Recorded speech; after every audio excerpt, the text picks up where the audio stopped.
મેદાન. લાલ સાડીમાં 75,000થી વધુ મહિલાઓ અને વચ્ચે કૃષ્ણ.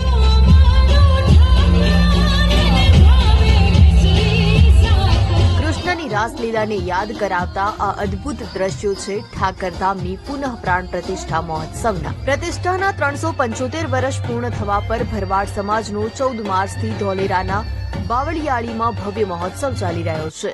22 માર્ચ સુધી ચાલનારા આ મહોત્સવમાં 20 માર્ચે હુડા રાસ યોજાયો. ગીતા રબારી, રશ્મિતાબેન રબારી સહિતના કલાકારોએ સૂરો રેલાવ્યા તો માલધારી સમાજની 75,000 મહિલાઓએ હુડા મહારાસ રમી વર્લ્ડ રેકોર્ડ ઇન્ડિયામાં સ્થાન મેળવ્યું. 75,000 નહીં, 75,000 કરતા વધારે બહેનોએ ન ભૂતો ન. આખો વિડીયો જોવા માટે ડાઉનલોડ કરો દિવ્ય ભાસ્કર એપ.